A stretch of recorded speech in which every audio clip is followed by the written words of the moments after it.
একদিকে করোনা, অন্যদিকে ডেঙ্গি। এখনো পর্যন্ত যা তথ্য, কলকাতায় 89 জন আক্রান্ত হয়েছেন এবং কলকাতার 4টি বড় এলাকা 7, 10, 11, 12 এখানেই ডেঙ্গির প্রকোপ সব থেকে বেশি বলেই জানা যাচ্ছে। তবে কলকাতা পুরসভার তরফে কি বলা হচ্ছে, আরো তথ্য রাখবো। সরাসরি অনির্বাণ বিশ্বাস আমাদের প্রতিনিধি রয়েছেন। অনির্বাণ।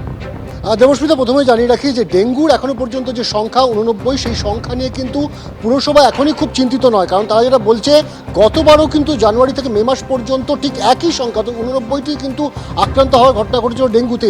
যদিও তার আগের বছর 2023 সাল, সেখানে যদি দেখা যায় তাহলে কিন্তু এই মে মাস পর্যন্ত সেই সংখ্যা ছিল 123 জন।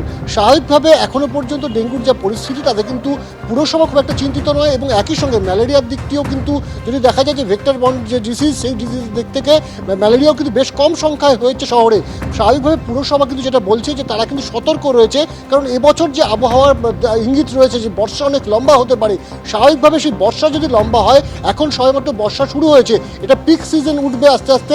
বর্ষা যদি লম্বা হয় তাহলে কিন্তু সেক্ষেত্রে ডেঙ্গুর প্রভাব বাড়লেও বাড়তে পারে।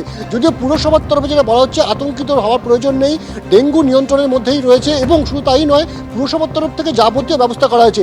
এবার তুমি যে 4টি বোরোর কথা বললে, 7, 10, 11, 12, এই 4টি পৌরসভা যদি বোরোর দিকে যদি তাকানো যায়, তাহলে দেখা যাবে 7 নম্বর বোরোটি হচ্ছে কিন্তু তিলজলা, তপসিয়া, বেনিয়াপুকুর এই চত্বরটি, এমনকি পাকসাকাশ এই চত্বরটি এলাকা।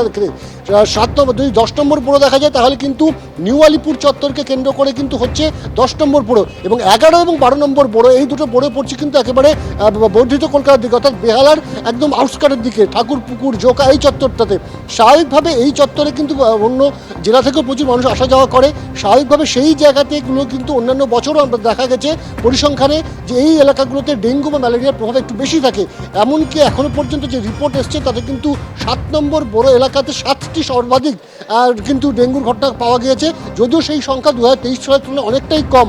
পুরসভা এই মুহূর্তে যেটা বলছে, অনির্বাণ, বোঝা যাচ্ছে পুরসভা যেটা বলছে যে এখন পরিস্থিতি নিয়ন্ত্রণে রয়েছে, ডেঙ্গি নিয়ে এখনই উদ্বেগের কোনো কারণ নেই। তবে চিকিৎসক কাজল কৃষ্ণ বণিক তিনি কি বলছেন, শুনুন।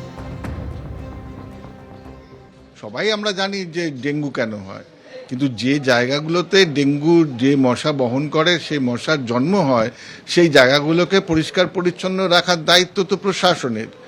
কর্পোরেশন বলুন, গ্রাম পঞ্চায়েত বলুন, তাদের দায়িত্ব।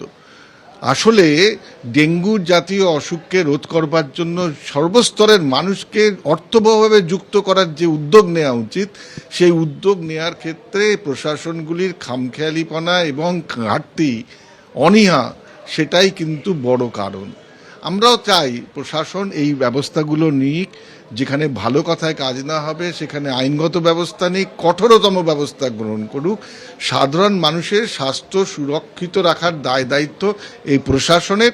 প্রশাসন যত সজাগ হবে, সাধারণ মানুষ তত বেশি আশ্বস্ত থাকবেন, তারা সুরক্ষিত থাকবেন। তবে কলকাতা পুরসভা কতটা তৎপর রয়েছে, তারা কতটা সতর্ক রয়েছেন, কি বলছেন ডেপুটি মেয়র অতীন ঘোষ, শুনুন।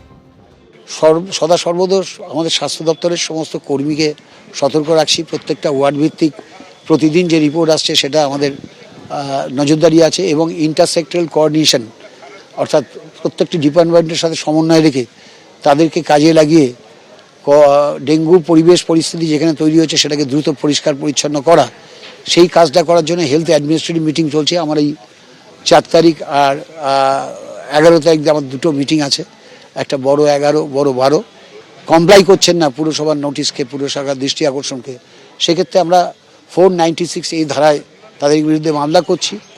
এবং শুধু মামলা করা নয়, তারা যদি কাজটা না করেন, পুরসভা নিজে পয়সা খরচা করে সেই কাজটা করে দিচ্ছে এবং তার এসএসসি নাম্বার জোগাড় করে তার এসএসসি রেকর্ডে এটাকে রেকর্ড করা হচ্ছে। ভবিষ্যতে তো এটা তার বকেয়া টাকা হিসেবে তার এসএসসি নাম্বারে ট্যাক্সের সাথে যুক্ত হবে।